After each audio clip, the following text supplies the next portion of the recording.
Hello, எல்லாரும் எப்படி இருக்கீங்க? நாங்கள் ரொம்ப நல்லா இருக்கோம். ஒரு ரேண்டம் வ்ளாக் பார்க்கலாம். ஷர்வியோட லஞ்ச் பாக்ஸ்லாம் கழுவி இது மாதிரி நான் எடுத்து வச்சுட்டேன். ஸோ அப்போ தான் வந்து அந்த டயத்துக்கு எனக்கு ரொம்ப மைண்ட் ப்ரெஷராக இல்லாமல் இருக்கும். ஸோ இன்றைக்கி வ்ளாகில் பார்க்க போகிறது ஆடி செவ்வாய்க்கிழமை அப்படிங்கிறதுனால கொழுக்கட்டை செய்ய போகிறாங்க. ஷர்வியோட 2 யூனிஃபார்மும் என்ன ஆயிடுச்சு அப்படின்னா மழையில் நனைஞ்சிடுச்சு. ஸோ நேற்று செம மழை பெஞ்சுது, அதில் வந்து நனைஞ்சிடுச்சு. ஸோ ரொம்ப ஈரமாக இருந்துச்சு அப்படின்னா நம்ம அயன் பண்ணோம்னா புகையாக வர்ற மாதிரி இருக்கும். ஸோ அதனால நான் கொஞ்சம் காய வச்சிருவேன். நல்லா ட்ரை ஆனதுக்கப்புறம் கூட நம்ம அயன் பண்ணிக்கலாம். ரெகுலராக அயன் பண்ணலைனாலும் கொஞ்சம் ஈரமாக இருக்கும் போது நான் அயன் பண்ணிவிடுவேன். ஸோ இன்னைக்கு ஷர்வி ஒரு டிராயிங் காம்படிஷனில் கலந்துருக்கா. அதாவது ஒரு காம்படிஷன் ஆகஸ்ட் 15க்காக இன்னைக்கு காம்படிஷன் நடக்குது. அவள் வந்து டிராயிங்னா ரங்கோலியில் கலந்துருக்கேன்னு சொன்னால், இன்னொன்று வந்து ஹேண்ட் ரைட்டிங்கில் கலந்துருக்கேன் அப்படின்னு சொன்னால். ஸோ அதில் இப்போ பென்சில் இதெல்லாம் தான் இதில் ரெகுலராக யூஸ் பண்ணுறதுக்கு வச்சுட்டு இருந்தேன். சாட்டர்டே சண்டே வந்து ட்ராயிங்லாம் பண்ணிகிட்டு இருப்பா. ஸோ அதனால் இந்த பாக்ஸில் நான் போட்டு வச்சுருப்பேன். ஸோ அதில் நான் செக் பண்ணி பார்க்கும்போது எதுவுமே சரியாக இல்லை. பழசு நிறைய இருக்குது இங்கே. ஏன்னா புதுசுன்னு இப்போ வாங்கிட்டு வரதெல்லாம் என்ன பண்ணிவிடுவேன்னா ஓப்பன் பண்ணிவிடுவேன். ஓப்பன் பண்ணி யூஸ் பண்ணிவிட்டு அங்கே எங்கேயும் போட்டு வச்சுருப்பேன். நான் அதை அள்ளி இது மாதிரி எடுத்து வச்சுருப்பேன். ஒரு பாக்ஸ் ஃபுல்லாக வந்து ஸ்கெட்ச், ஒரு பாக்ஸ் ஃபுல்லாக க்ரையான்ஸ், கலர் பென்சில்ஸ், இது மாதிரி எல்லாமே மிக்ஸ் ஆகி இருக்குது. இப்போயும் புதுசு இருக்குது. ஸோ அதை ஓப்பன் பண்ணவே வேணாம், அவள்கிட்ட காட்டவும் வேணாம்னு சொல்லிட்டு அந்த சைடில் எடுத்து வச்சுருக்கேன். ஸோ எல்லாத்தையும் கொட்டிட்டு ரேண்டமாக ஒரு சில கலர்ஸ் மட்டும் அவளுக்கு எடுத்து வச்சுட்டேன். பென்சிலும் க்ரையான்ஸ் மட்டும் போதும்னு சொன்னால் ஸ்கெட்ச் வேணான்னு சொல்லிட்டான். இதுக்கு அடியிலுமே அவ்வளோ கலர்ஸ் இருக்குது. நான் என்ன பண்ணேன்னா க்ரையான்ஸ் மட்டும் எடுத்து தனியாக அவளுக்கு அடுக்கி இதெல்லாம் தான் இருக்குது, இது எத்தனை இருக்குன்னு என்னைக்கோ ரெட்டன் நீ பத்திரமா எடுத்துகிட்டு வரணும், இதை மட்டும் நீ எடுத்துகிட்டு போன்னு சொல்லி நான் வந்து கலர்ஸ் மட்டும் எடுத்து கொடுத்துட்டேன். ஸோ அவள் வந்து காம்படிஷன் வந்து வில்லிங்காக பார்ட்டிசிபேட் பண்ணுறதே எனக்கு ஓகே தான். ஸோ இப்படி தான் நான் ஜெயிச்சே ஆகணும் அப்படிலாம் நான் சொல்ல மாட்டேன். ஸோ இப்போயுமே எந்த ஃபியரும் இல்லாமல் நம்ம பண்ணணும் இல்லையா? ஸோ குழந்தைங்களுக்கு அதுதான் முக்கியம் அப்படின்னு நான் நினப்பேன். ஸோ கலர்ஸை பொறுத்த வரைக்கும் நானாக சில கலர்ஸ் எடுத்து கொடுத்துருக்கேன். ட்ராயிங் டைம்லலாம் வந்து அவங்களுக்கு எழுதி கொடுத்துருவாங்க, இதுதான் ட்ராயிங் அப்படின்னு சொல்லி எழுதி கொடுப்பாங்க. அப்போ வந்து அந்த பர்டிகுலர் கலர் மட்டும் நம்ம கொடுத்தாலே போதும். பட் இன்னைக்கு வந்து அவள் ரங்கோலியில் கலந்துருக்கேன் அப்படின்னு சொன்னால் நான் கோலம் நல்லா போடுவேன். ஸோ அதே மாதிரி அவளும் இருக்காளா என்னன்னு எனக்கு தெரியல. ஸோ காம்படிஷனோட ரிசல்ட்டெல்லாம் எப்போ வரும்னு எனக்கு தெரியாது. பட் வந்து எனக்கு அவள் வில்லிங்காக பார்ட்டிசிபேட் பண்ணுறதே போதும். பேலன்ஸ் எல்லாத்தையுமே நான் எடுத்து வச்சுட்டு அகைன் அதே பேக்ல போட்டு எடுத்து வைக்க போறேன்.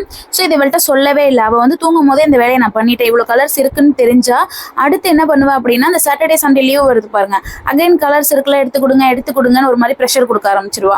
நான் வந்து இந்த மாதிரி செட்டை மட்டும் அவள்கிட்ட கொடுத்துட்டு இதே பேகை வந்து அகைன் கொண்டாந்து அவளோட ட்ரால வச்சிருவேன். இதுவே யூஸ் பண்ணிட்டு இருக்கட்டும், இதெல்லாம் தீர்ந்ததுக்கு அடுத்து திரும்பி ஒரு செட் நம்ம ஃபில் பண்ணி கொடுத்துக்கலாம் அப்படின்னு பிளான் பண்ணி அது எல்லாத்தையும் எடுத்து மேலே தூக்கி வச்சாச்சு. ஷர்விக்கு வந்து சத்து மாவு கஞ்சி செய்யணும். இது வந்து கொஞ்சம் குறப்பாக தான் இருக்கும் மாவு. இதை நம்ம பாலில் சேர்த்து குடித்தோம் அப்படின்னா அது அந்த பாலில் வெந்ததுக்கு அடுத்து அந்த ஹீட்டில் ஒரு மாதிரி திப்பையாக கொஞ்சம் பெருசாக இருக்க மாதிரி இருக்குது. ஸோ கஞ்சிக்கு மட்டும் இதை யூஸ் பண்ணிக்கிறது. ஸோ நைட்டில் அவளுக்கு பாலுக்கு இன்னொரு சாஃப்டாக நல்லா இருக்குது அந்த மாவு கொடுத்துட்ருக்கேன். ஸோ அதோட டீட்டெயில் வந்து நெக்ஸ்ட் வ்ளாகில் நான் சொல்கிறேன். ஸோ சத்து மாவு கஞ்சியில் நான் என்ன ஆட் பண்ணுவேன்னு ஆல்ரெடி நிறைய டைம் சொல்லியிருக்கேன். இது நல்லா பொங்கி வந்தோன்னே நான் ஓரமாக காற்றுல வச்சுருவேன். ஸோ அப்போ நல்லா ஃபேனில் ஆறிடும். அதுக்கடுத்து நம்ம பாட்டிலில் ஊற்றிக்கலாம் அப்படின்னு. ரொம்ப சூடாக இருக்கக்கூடாது. ஃபஸ்ட்டு ஒர்க்கே இந்த ஒர்க்கை நாங்கள் பார்த்துருவோம். அப்போ தான் வந்து நல்லா பொறுமையாக ஆறட்டோன்னு. ஷர்விக்கு இன்றைக்கி மார்னிங் பிரேக்ஃபாஸ்ட் என்ன அப்படின்னா களியும் தயிரும் தான். ஸோ ராகியில் வந்து செஞ்சுருக்கிறது. ஸோ இதோட வீடியோ கூட நான் அப்கமிங் வீடியோவில் நான் போட போகிறேன். ஸோ நேற்று ஃபுல்லாக ஒர்க்குன்னு பார்த்தீங்கன்னா எனக்கு வந்து இந்த மாதிரி துணிலாம் நிறைய இருந்துச்சு. என்னோடய சாரீஸ்லாம் நான் மடித்து வைக்கணும். பட் நம்ம லாஸ்ட்டாக அந்த ஆடி வெள்ளிக்கு போயிட்டு வந்தது அந்த மாதிரி கிளாத்து எல்லாமே வந்து மடித்து வைக்கிற ஒர்க் இருந்துச்சு. நான் ப்ராப்பராக எடுத்து வைக்கல. பட் வெளில இருக்கே அப்படின்னு சொல்லி மடித்து வச்சுருக்கேன். ஷர்வியோட கிளாத்லாம் பார்த்தீங்கன்னா அது மாதிரி பொசுன்னு இருக்குது அப்படிங்கிறதுனால மடித்தாலும் அது சுற்றிட்டு தான் இருக்குது. நான் என்ன பண்ணியிருக்கேன்னா 2ஆக பிரித்து வச்சுக்கிட்டேன் ரெகுலர் யூஸ்க்குள்ளதை. ஃபஸ்ட்டு ஒன்று தீக்கட்டும், அடுத்து இதை தூக்கி அப்படியே அதில் செட் பண்ணிடலாம். அகைன் கொஞ்ச நாள் இது போடட்டும், திரும்பி அதை மாற்றிக்கலாம். ஏன்னா வந்து மேலே உள்ளதை மட்டுமே போட்டுட்டு அகைன் நம்ம துவச்சி வச்சிடுறோமா, அதே ரிப்பீட்டடாக இருக்க மாதிரி இருக்குது. ஸோ இன்றைக்கி நம்ம வீட்டில் வந்து கொழுக்கட்டை செய்வோம்னு சொல்லியிருந்தோம் இல்லையா? ஃபுல்லாக அம்மா மட்டும் தான் செய்கிறாங்க. ஏன்னா அவங்க வந்து ஹேர் வாஷ் பண்ணிவிட்டு எனக்கு ஹெல்ப்பே வேணாம், நீங்கள் வராதுதான் எனக்கு பெரிய ஹெல்ப் அப்படிங்கிற மாதிரி சொல்லிட்டாங்க. ஸோ அம்மா தான் எப்பயுமே செய்வாங்க. என்னன்னா வெள்ளம் வந்து இடிக்கிற ஒர்க்காவது நான் பார்க்குறேன் அப்படின்னு சொல்லி நான் வந்து வெள்ளை தடித்தேன். நீ வைக்கிறியா இல்லை நான் இந்த தூக்கம் தலையில் போட வாங்குற மாதிரி ஒரு லுக் விட்டோன்னே நான் வச்சுட்டு ஒடியாந்துட்டேன். Just for fun. அவங்க வந்து எத்தனை கட்டி நான் போடுறேன் அப்படின்னு எனக்கு கால்குலேஷன் வேணும், நான் அளந்து எடுத்துகிட்டு வந்திருக்கேன் அப்படின்னு சொன்னாங்க. சரி ஓகே டன் அப்படின்னு சொல்லிட்டு அந்த வேலையை நாங்கள் பார்க்கல. ஸோ மதியம் லஞ்ச் நம்ம ப்ரிப்பேர் பண்ணதோட எனக்கு ரோஷினிக்கு ஒர்க் முடிஞ்சிட்டு ஈவினிங் தான் அந்த கொழுக்கட்டை செய்வோம். ஜூமில் போய் எடுத்துகிட்டு இருக்கேன். அவங்க சுத்தியல் வந்து நம்ம மொபைலில் போட்டு ஸ்க்ராட்ச் ஆகிடும் போல். சரி உங்கள் தெம்பு அதில் மட்டும் காட்டுங்க அப்படின்னு சொல்லி நான் எஸ்கேப் ஆகிட்டேன். ஆதவ பார்த்தீங்கன்னா இப்போ தான் வேக்கப் ஆகி வந்தான். ஸோ இந்த ஒரு விஷயம் வந்து நான் லாஸ்ட் இயர் கூட நான் சொல்லியிருப்பேன்னு நினைக்கிறேன். எல்லாருமே வந்து பிள்ளையார் சதுர்த்தி அன்னைக்கு கொழுக்கட்டை செய்வாங்க அப்படிங்கிற மாதிரி நான் மூவியில் இன்னொன்று எங்கள் அத்தை வீட்டு சைடு எல்லாமே பார்த்துருக்கேன். ஆனால் எங்கள் வீட்டில் என்ன அப்படின்னா, இங்கே இந்த ஏரியாவில் என்ன அப்படின்னா ஆடி செவ்வாயில் வந்து ஏதாவது ஒரு செவ்வாய் வந்து கொழுக்கட்டை செஞ்சு பக்கத்தில் இருக்கிற பிள்ளையார் கோவிலில் போய் சாமி கும்பிட்டு வந்துருவாங்க. நம்ம வந்து நம்ம ஆற்றுக்கு போனோம் இல்லையா அன்னைக்கு, அந்த கோவிலில் தான் சாமி கும்பிடுவோம். இலை கொழுக்கட்டை செஞ்சு தான் சாமி கும்பிடுவோம். கடலப்பருப்பு ஒரு கொழுக்கட்டை, எள்ளு ஒரு கொழுக்கட்டை, தேங்காய் ஒன்று செய்வாங்க. பட் தேங்காய் அந்த யாருமே சாப்பிட மாட்டோம் அப்படின்னு சொல்லிட்டு அதை ஸ்கிப் பண்ணிவிட்டு கடலப்பருப்பும் எள்ளு மட்டும் அம்மா செஞ்சாங்க. நான் வந்து ஷர்வி அழைக்கிறதுக்காக ரெடி ஆகிட்டேன். ஈவினிங் வந்து 4 o'clock ஷர்விக்கு முடிஞ்சிடும். ஸோ நம்ம போய் அழைச்சிட்டு வந்துடலாமே அப்படின்னு சொல்லி நான் போனேன். வந்தோடனே பார்த்தீங்கன்னா பேக்லாம் எடுக்காமல் ஒன்று சொல்லணும் அப்படின்னு நான் இருந்து ஓடியாந்தா. ஸோ என்னவா இருக்கும் அப்படின்னு சொல்லிட்டு 20 rupees காசு கொடு, 20 rupees காசு கொடு அப்படின்னு சொல்லிட்டே இருந்தேன். ஸோ என்னன்னு சொல்லிடி அப்படின்னு சொன்னேன்.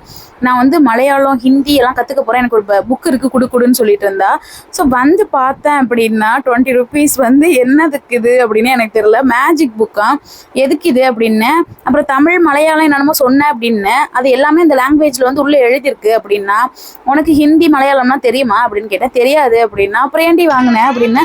அதில் தான் போட்டிருக்கல, அதை பார்த்து நான் செஞ்சுருவேன் அப்படின்னா. இந்த 20 rupees எனக்கு லாஸா என்னன்னு எனக்கு புரியல. ஸோ அதுக்கப்புறம் நானும் ஷர்வி அங்கேருந்து கிளம்பியாச்சு. ஸோ வீட்டுக்கு வந்து பார்த்தோம் அப்படின்னா அம்மா கொழுக்கட்டைக்காக அந்த பாகு அதெல்லாம் ரெடி பண்ணாங்க இல்லையா, அந்த பூரணம் வந்து ரெடி பண்ணிட்டாங்க. ஸோ இதோட பேர் வந்து பூரணம். ஸோ அதை தான் நான் வந்து உளறிட்டேன். பூரணம் ரெடி பண்ணியிருந்தாங்க. கடலப்பருப்பில் ஒன்று, எள்ளில் ஒன்று ரெடி பண்ணியிருந்தாங்க. ஸோ நம்மள்ட்ட வந்து சின்ன சின்ன வேலை மட்டும் கேட்டுக்கிட்டாங்க. அந்த தேங்காய் திருவி தர்றது அந்த மாதிரி மட்டும் கேட்டுக்கிட்டாங்க. இந்த மாதிரி தட்டுறது கூட அவங்க பார்த்துக்கிட்டாங்க. ஸோ ஒன்று ஒன்றா தட்டிட்டு இந்த இலையில தான் நாங்கள் பிள்ளையாருக்கு எடுத்துகிட்டு போவோம். பட் இந்த இலை வந்து இந்த சீசன்லலாம் என்ன ஆகிடுது அப்படின்னா, இந்த சீசன்னு கிடையாது, இப்போலாம் இந்த மரம் ரொம்ப இருக்க மாட்டேங்குது. இன்னொன்று வந்து இலை வந்து நல்லா இருக்க மாட்டேங்குது. அதனால சாமிக்கு மட்டும் ஒரு 10 இலை கிட்ட நம்ம அதை மாதிரி பறிச்சுட்டு பேலன்ஸ் எல்லாம் வாழை இலையில வந்து பண்ணிடுறது. இப்போ வந்து கோவிலுக்கு ஃபஸ்ட்டு கொடுத்து விடணும். அப்பா தான் எடுத்துகிட்டு போவாங்க.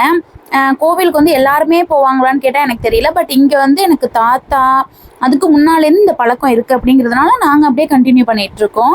ஸோ பக்கத்தில் கோவில் இருந்துச்சுன்னா அங்கே போவாங்க. அப்படி இல்லை அப்படின்னா வீட்டிலே சாமி கும்பிட்டுப்பாங்க. வீட்டில் பிள்ளையார் ஃபோட்டோ இருக்கும் இல்லையா, அதிலே சாமி கும்பிட்டுப்பாங்க. இந்த இலை தான் நான் சொன்னேன். இது வந்து பூவரசன் இலை அப்படின்னு சொல்லுவாங்க. நிறைய பேர் பூவரசம் தான் சொல்லுவாங்க. ஸோ உங்கள் ஊர்லலாம் எப்படின்னு எனக்கு தெரியல. ஒரு மாதிரி ஹார்ட் ஷேப்பில் இருக்கும். ஸோ நான்லாம் கொழுக்கட்டை செய்கிறேன் அப்படின்னா இந்த கிராதக வேலையெல்லாம் பார்ப்பேன். இந்த ஹார்ட் ஷேப்பில் வந்து கொழுக்கட்டையெல்லாம் செஞ்சுட்ருப்போம். நானும் ரோஷினி அந்த மாதிரி வேலையெல்லாம் பார்த்துட்ருப்போம் தான் நீங்கள் ஆணியே பிடுங்க வேணாம்னு ஓரம் கட்டிட்டாங்க. ஸோ அவங்க அடுத்து வந்து வாழை இலையில் செய்ய ஆரம்பிச்சிட்டாங்க. ஏன்னா வந்து இந்த இலை தான் அதுக்கப்புறம் நம்மள்ட்ட இருக்குது, நான் கூட சொல்லியிருந்தேன் இப்போ. ஸோ அதனால் இந்த இலையில வந்து தட்ட ஆரம்பிச்சிட்டாங்க. பூரணம் வந்து கடலப்பருப்பு இல்லைன்னா எள்ளு. எனக்கு ரொம்ப பிடிச்சது அப்படின்னா எள்ளு தான். இப்போலாம் நிறைய மோல்டு வந்துடுச்சு, கொழுக்கட்டை செய்கிறதுக்குன்னே மோல்டு வந்துடுச்சு. ஆனால் வந்து அதில் செஞ்சு சாப்பிட்டா எனக்குமே அது பிடிக்காது. என்னமோ இந்த ஒயிட் கலரில் அந்த மாவு இருக்குல்ல, அதுதான் அதிகமாக இருக்க மாதிரி இருக்கும். உள்ள ஸ்வீட்டுமே எனக்கு ரொம்ப பிடிக்காது. இருந்தாலும் அது ரொம்ப மொத்தமாக தெரிகிற மாதிரி இருக்குது. ஸோ அதனால எனக்கு அது பிடிக்கிறது இல்லை. இது இப்படியே சாப்பிட்டு சின்ன வயசுலேருந்து எனக்கு பழகிடுச்சு. அப்பா கோவிலுக்கு போகணும் அப்படிங்கிறதுக்காக சிம்பிளாக ஒரு கோலம் போட்டுட்டு அங்கேருந்து நான் வந்தாச்சு. என்ன சிம்பிள்னு கிடையாது, ஸோ ஈவினிங் டைம் தானே அப்படிங்கிறதுனால சின்னதாக போட்டு வந்துட்டேன். ஸோ வீடு ஃபுல்லாக வந்து தெரு ஃபுல்லாக கூட்டிட்டு கோலம் போட்டாச்சு. வெயில் இருக்கும் போதே போட்டாச்சு. ஏன்னா ஒரு 4 o'clockலாம் அப்பா வந்து போகிற மாதிரி இருந்தாங்க, ஒரு 4:10 அந்த மாதிரி டைம்லே. ஸோ இது பார்த்தீங்க அப்படின்னா தண்ணி நமக்கு வந்து மார்னிங்கில் 6க்கு மேலே தான் வரும். நாங்கள் வந்து ஒரு 6:15 எல்லாமே வந்து கோலம் போட்டு முடிச்சிடுவோம். ஸோ அதனால வந்து தண்ணி மார்னிங்காக இப்போயே பிடிச்சி வச்சுருவேன். வெயில் அடித்தாலும் ஒரு பக்கம் இப்படியே அழகாக இருக்குது பாருங்கள் வானம். ஸோ நல்லா இருந்துச்சு. ஆடி மாதம் தானே செம்மையாக காற்றடிச்சிட்டு இருந்துச்சு. ஸோ இன்றைக்கி ரொம்ப டல்லாக தெரிஞ்சிச்சு. பிரைட்டாக வெயில் இருக்கிறதுனால போல் ஈவினிங்கில் நல்லா காற்று அள்ளும் இங்கே. ஸோ வாசலில் வந்து இருந்தாலே சூப்பராக இருக்கும். ரோஷினி வந்து பூலாம் கட்டி ரெடி பண்ணிட்டா கோவிலுக்கு கொடுத்து விடுறதுக்கு. ஸோ சாமிக்கு இங்கே போட்டுறணும் அப்படின்ட்டு. ஷர்விக்கு வந்து அவள் வந்ததுக்கு அடுத்து அவள் ஹேண்ட் வாஷ்லாம் பண்ணிட்டு வந்துட்டா. அவள் ஃப்ரெஷ் ஆனதுக்கு அடுத்து ரைஸ் கொடுத்தாச்சு. இன்றைக்கி வந்து சாம்பார் தான் செஞ்சுருந்தோம், ஆடி செவ்வாய் அப்படிங்கிறதுனால. ஸோ அவள் ஈவினிங் வந்து சாப்பிட்டுட்டு நைட் என்ன பண்ணிவிடுவேன்னா பாலில் வந்து சத்து மாவு கஞ்சி குடிச்சிட்டு தூங்கிடுவான். ஸோ அம்மா வந்து சாமிக்கு வந்து விளக்கேற்றுறதுக்காக பூலாம் போட்டுட்டு இருந்தாங்க. ஈவினிங் டைம் வந்து சாப்பாடு கொடுத்துட்டு நைட்டு பால் குடிக்கிறது வந்து அவளுக்கு ரெகுலராகவே பழக்கமாயிடுச்சு. இன்கேஸ் ஏதாவது ஸ்பெஷலாக ஏதாவது பண்ணியிருந்தோம் அப்படின்னா அப்போ மட்டும் சாப்பிடுவாள். இது வந்து கறி மட்டும். எல்லாருமே ஃபஸ்ட்லாம் வந்து கொள்ளடுப்பில் பற்ற வச்சு விறகு வச்சு எல்லாம் பண்ணுவோம். ஈஸியாக வந்து இந்த நெருப்பு நமக்கு கிடைக்கும். பட் இப்போல்லாம் என்ன அப்படின்னா அம்மா வந்து இந்த வத்தல் சுடு தண்ணி போடுறதுக்கெலாம் மரம் வச்சு எரிக்கிறாங்கல்ல, அந்த கறியை வந்து காய வச்சு வச்சுருவாங்க, ஒரு டப்பாவில் போட்டு வச்சுருவாங்க. அதை வந்து எடுத்து இந்த மாதிரி டைமில் வந்து பற்ற வச்சுப்பாங்க. சூடம் போட்டு எரிய வச்சிட்டோம் அப்படின்னா சூப்பராக இருந்துச்சு, நல்லா நெருப்பாயிடும். ஸோ சாமிலாம் கும்பிட்டுட்டு எல்லாருமே வந்தாச்சு. ஸோ எள்ளு கொழுக்கட்டை, கடலப்பருப்பு கொழுக்கட்டை இதெல்லாம் வந்து ரெடி ஆயிடுச்சு. ஸோ கோவிலுக்கு போயிட்டு வந்த 2 கொழுக்கட்டை வந்து எல்லாருமே கொஞ்சம் கொஞ்சம் சாப்பிட்டோம். பேலன்ஸ் என்ன பண்ணுவாங்கன்னா அங்கேயே நிறைய வந்து பக்கத்தில் நீங்கள் பார்த்தீங்கன்னாலே தெரியும், ஃபுல்லாக வந்து பூச்செடி அது மாதிரிலாம் இருந்துச்சு. ஸோ அங்கே எல்லாருக்குமே கொடுத்துட்டு அங்கேயே உட்காந்து கொஞ்சம் நேரம் ரிலாக்ஸாக இருந்தோம்னாலே சூப்பராக இருக்கும். ஆதவ பார்த்தீங்க அப்படின்னா என்னன்னே தெரியாமல் ரொம்ப ஆர்வமாக இருக்காப்புல. ஸோ நானும் ஆதாவிட்டு அப்படியே வம்பு இழுத்துட்டு சாப்பிட ஆரம்பிச்சிட்டேன். ரொம்ப நாள் ஆகுது, ஏன்னா இந்த இயருக்கு அப்புறம் பார்த்தீங்க அப்படின்னா நெக்ஸ்ட் ஒரு 6 மந்த் கிட்ட ஆகும். சில நேரம் என்ன பண்ணுவாங்கன்னா இந்த பூரணத்தை எடுத்து வச்சுட்டு சுழியம் மட்டும் போட்டுப்போம் ஒரு 2 டேஸ் கழிச்சு அந்த மாதிரியே. ஏன்னா வந்து இந்த பூரணம் செய்கிறது தான் கஷ்டம், சுழியம் ஈஸி தானே. ஸோ மைதா மாவு எடுத்து அப்படியே டக்குன்னு செஞ்சிடலாம். முக்கியமாக ஒன்று சொல்லிட்டேன், எல்லாருமே இப்போ என்ன பண்ணுறாங்க அப்படின்னா ரெடிமேடாக கொழுக்கட்டை மாவு வாங்கி செய்கிறாங்க. பட் இங்கே என்ன பண்ணுவாங்கன்னா அரிசி ஊற வச்சு வடிக்கலை என்னமோ பண்ணுவாங்க, உதிரியாக எடுத்து வச்சுட்டு அதை சாரில் போட்டு நல்லா அரைச்சிட்டு பவுடர் ஆக்கி அகைன் அவிச்சிட்டு திரும்பி கொழுக்கட்டை சுடுவாங்க. அது ரொம்ப சாஃப்டாக இருக்கும், ஒரு மாதிரி அழுத்தமாக இருக்காது, நல்லா சாஃப்டாக இருக்கும். ஸோ அப்படி தான் அம்மா பண்ணுவாங்க. ஸோ சூப்பராக இருந்துச்சு, நல்லா சாஃப்டாக சூடாக சாப்பிட்றதுக்கு. எனக்கு வந்து எள்ளு கொழுக்கட்டை தான் ரொம்ப பிடிக்கும். ஸோ அதுதான் தேடிட்டு இருந்தேன். ஸோ அகைன் அது கிடச்சோன்னா கடலப்பருப்பை எஸ்ஸாக்கி விட்டுட்டு ஸோ இதை எடுத்துக்கிட்டாச்சு. ஸோ எள்ளு கொழுக்கட்டை வந்து ரொம்ப ஸ்வீட்டாக இருக்கக்கூடாது, மீடியம் ஸ்வீட்டில் இருக்கும் போது தான் அது வந்து திகட்டாமல் இருக்கும். ஸோ எனக்கு அப்படி தான் பிடிக்கும். நம்ம இந்த இட்லிக்கு சட்னி தொட்டு சாப்பிட்ற மாதிரி இந்த ஒயிட் கலரில் மாவு இருக்கும்ல, அதுக்கு வந்து நான் எள்ளு கொழுக்கட்டை தொட்டு சாப்பிட்டுட்டு இருப்பேன், அந்த எள்ளு பூரணம் தொட்டு சாப்பிட்டுட்டு இருப்பேன். ஸோ ஒரு சில சப்ஸ்கிரைபர்ஸ் கொஸ்டின்ஸ் வந்து நான் வந்து சொல்லியே ஆகணும். அது வந்து ஒரு லாங் வீடியோவில் தான் நான் சொல்ல போகிறேன். ஸோ நெக்ஸ்ட் அப்கமிங் வீடியோ வந்து அந்த மாதிரி தான் வரும். ஸோ உங்கள் வீட்டில் வந்து இந்த மாதிரி கொழுக்கட்டை வந்து ஆடி மாதம் பண்ணுவீங்களா இல்லை விநாயகர் சதுர்த்திக்கு பண்ணுவீங்களாங்கிறத கமெண்ட்டில் சொல்லுங்கள். ஷர்வி கொழுக்கட்டையெல்லாம் சாப்பிட்டுட்டு டியூஷன் கிளம்பிட்டான். ஸோ இதோட இந்த விலாகை முடிச்சுக்கலாம். ஸோ இது உங்களுக்குலாம் பிடிச்சிருக்கும்னு நினைக்கிறேன். நம்ம சேனலை மறக்காமல் சப்ஸ்கிரைப் பண்ணி சப்போர்ட் பண்ணுங்கள். நெக்ஸ்ட் வீடியோவில் பார்க்குறேன்.